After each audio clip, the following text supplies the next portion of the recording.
The awakening of love is discovered in some of the most mysterious places, in the darkest corners, in the scariest passageways, in the homes that you left behind, now filled with cobwebs and creatures, in the fears that you had as a child that transformed into your opinions as an adult, in the terrors of the unknown, in the belief of separation, in the fear of loneliness, in the aching pain of not being able to find the answers for life that make it all make sense, from the tragedies to the blessings. Yes, the awakening of love, dear children, of the great Mother Earthia is something unique, something that is a required taste. Yet the invitation to this refined palate she distributes freely and equally to each and every one of you who walks her sacred land. The awakening of love is found in the nightmares and all of the places you haven't wanted to look, whatever and whoever they may be. For it is a unique and powerful truth that those on dear Earthia fear both the light and the dark. The awakening of love, children of the great unknown, is found when one decides they are the author of their book, rather than the one reading it. The awakening of love rises when one revels in glory and thanks for the twists and the turns, the upliftments and the tragedies, as a reflection of the immense beauty of the story of life they have written. The awakening of love rises when you can cry in appreciation of every moment, of every scene, of every page that you turn. The awakening of love rises when the heart no longer wants anything but what is, and trusts completely the profound journey, the teachings of freedom and love living in every moment they have experienced. The awakening of love rises when the divine romance with the moment is the only truth desired. The awakening of love rises for those on dear Earthia when there is no more need to believe that your freedom and your love lives anywhere else than with you, or needs to come to you in any other composition. The awakening of love is truly a mystery, is truly the breakfast of the mystic, for it does not linger, it floats on the ocean, the sacred ocean. It does not calculate, it does not accumulate, it radiates the mysterious perfection of all moments, from terror to terrific, from grief to relief, from far away to absolutely here and now. And the awe-inspiring choice to accept what is, to accept your awakening of love, is found in who you are. May you be blessed by knowing yourself.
Everybody, I'm Ananda Senior Shakti, and this is your vibrational healing quantum awakening session.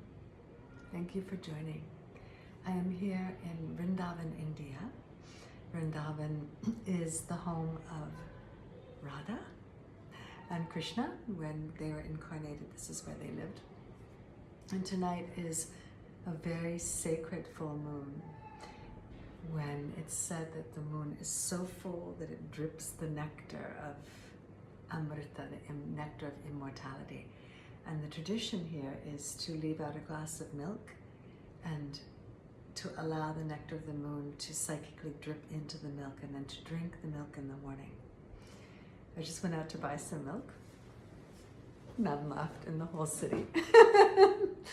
So I got cream. So we're gonna have to see if that works. And I think it's so beautiful that this frequency is here. It's the vibration in the air is pure joy. And the type of joy that is one of celebration. It's exquisite. And this moon is about the fullness of existence. And you feel it the moment you step out. I've been working in my flat all day long, and the moment I stepped out, it was like, whoa, I just started singing and I started dancing, and I was shopping at the time, but there was nothing that was going to hold it back. It was truly beautiful. And so tonight, today, whatever time it is when you're watching this, I am thrilled to share with you the angelic transmission for this timing. And these transmissions, I bring them in at a particular time, and often I bring them in aligned to a celestial event, but they are what is called eternal or timeless. And so although they're brought in at that time, and there may be very specific relevance to what is going on energetically at that specific time, they are also speaking to the soul's evolution within us and within the collective. And that is something that lives out of time. And so you can always drop back into these sessions anytime you feel like you want to reintegrate yourself and you want to move into a deeper, more quantum experience of your evolution. The reason that it's quantum when we work with the angelic realm is because they really, truly do not exist in the realm of what we consider to be karma. They exist in what is an overview of this. And they can show us how to stop the wheel of karma, or they do try to show us over and over again how to stop the wheel of karma and to really embody the radiance of being that we are. And that is a timeless experience. And so their wisdom is always very refined and coming from a place of deep beauty. This one is called the Awakening of Love. And it speaks about the fact that the awakening of true love is found in mysterious places. It's found in our fear. It's found in all the childhood terrors that we've had, the childhood fears that we have, that then when they're not digested, they turn into our adult opinions about life. It's living in all like the dark corridors and all of the places that we don't want to go.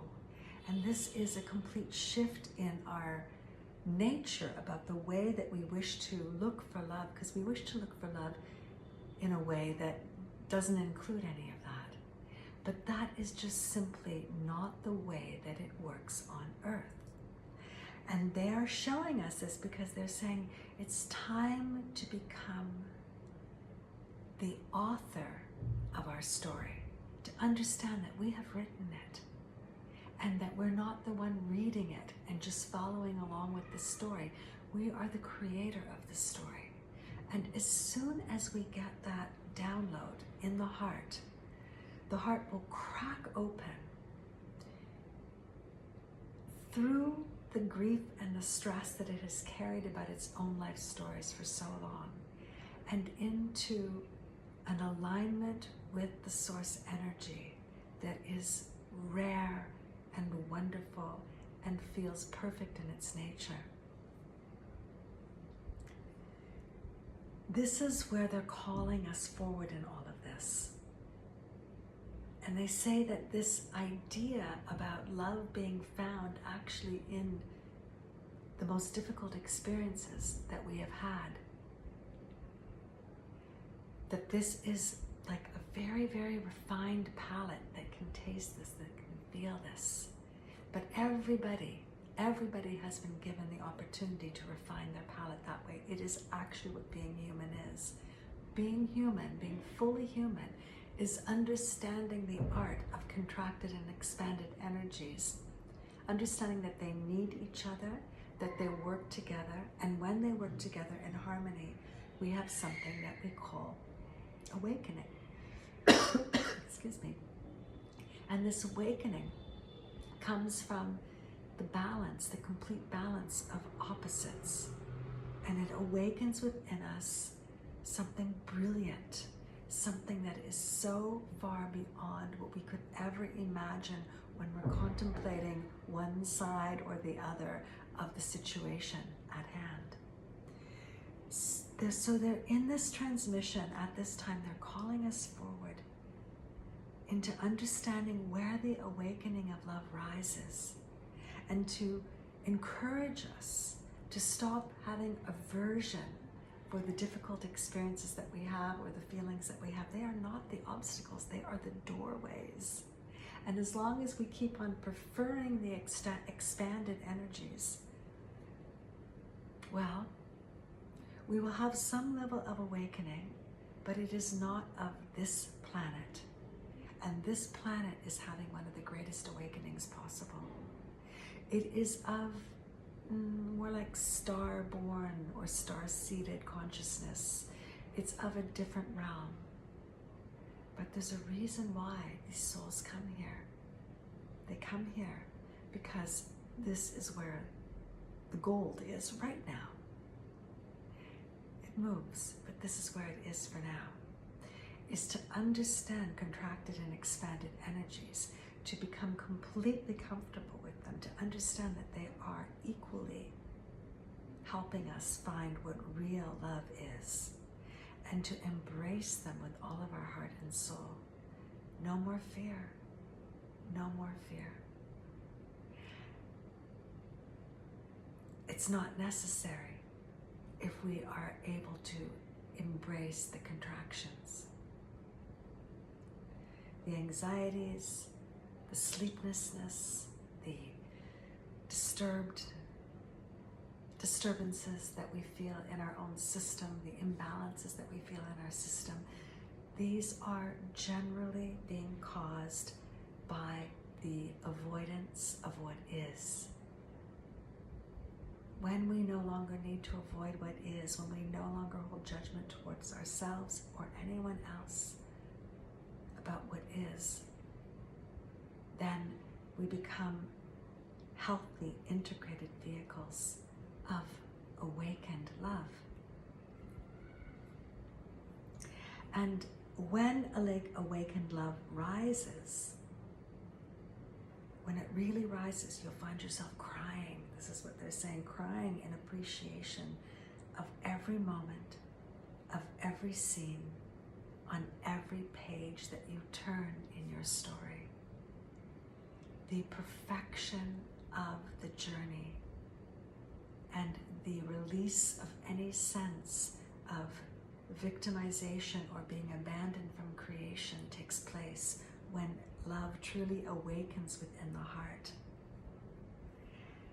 In the awakened heart, it no longer wants anything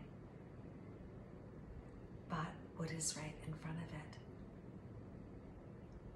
It completely trusts this, and it is a mystic experience, they're telling us, for it does not linger, it floats, and it floats on a sacred ocean. There's no calculation, there's no accumulation, there's simply radiation. So when radiating, it's not radiation as in that horrible thing, but radiating. So you see, when we are not in trust and surrender, there's some form of calculation. There's some form of accumulation, whether it is things, people, emotions, ideas, thought forms. There's none of that when we become the mystic. We may have belongings, we may have lots of people in our life, but we will not feel that we're collecting them and that we need them for our existence. The seat of our existence will be fully in the sacred ocean. And then the moments transform from terror to terrific, from grief to relief, from far away to absolutely here and now, and into the awe-inspiring choice to accept what is, to accept your awakening of love. As human beings, we push it away from ourselves over and over and over again by simply not accepting what is because of the way that we've been conditioned. We're pushing the awakening of love away from ourselves. Well, in some cases very consciously, and some cases very desperately seeking it. In everybody, in some way or another. I've traveled around the world, looking for these awakenings, and realized as I progressed in the evolution of my consciousness and I had more and more quantum awakening, how many times I've pushed it away from myself and then thought I needed to travel to another place or find another person or do another practice or something like that. All things are helpful. The Divine Mother has created the most incredible, magnificent experience of reality for us to enjoy and to inspire us and to support our awakening. So different places, different people, different practices, different activities, they're wonderful. But they are more wonderful when we have learned where awakened love really lives. That it rises from the acceptance of what is, and no longer running from the fears or the shadows. Actually looking directly into them. And by doing that, their power, they become the house of cards that they are. Because truly, our fears, our terrors, even if they make our body convulse, even if they make us shake inside out, even if they've caused life-threatening illnesses or taken our life in many lifetimes, they are actually a reaction to an experience. That's what they are. They're not the experience itself. They're a reaction to the experience. And the reaction to the experience is indeed the house of cards. When we understand that when we let go of that reaction and we simply let the experience move through without any judgment on our part, because resistance is only judgment, that's what it is, then it simply becomes an energetic engagement, and it will be finished as quickly as it came. Thank you for checking in with this. Thank you for daring to awaken love. Thank you for allowing yourself to be a being of this earth and to be in that evolutionary state that we're in. We're transforming from Homo sapien into the heaven and earth being. And the heaven and earth being is no longer in any kind of duality. The heaven and earth being is both heaven and earth at one time. Thank you. Bye for now. Oh, one more thing. Please just know that these transmissions that I share are for the collective. But I receive them and have been doing so for 25 years on behalf of the individual. And they can be addressed to any personal story, or we can go directly into what is called the core soul story. What is the deepest karmic story that you've brought with you that is the most liberating piece, because it's creating the biggest limitation? And when we can let go of our identity with that, then all of the energy that's been stored in that, that's been blocked in that, returns to us again, and the radiance of love and life awakens. So if you are interested in that type of journey, and it's a deep one, without question, it's a deep, sovereign empowerment where you get to really understand how to speak to your soul, how to speak to the source energy, how to listen to your inner awakening. I invite you to contact me and we can discuss the process.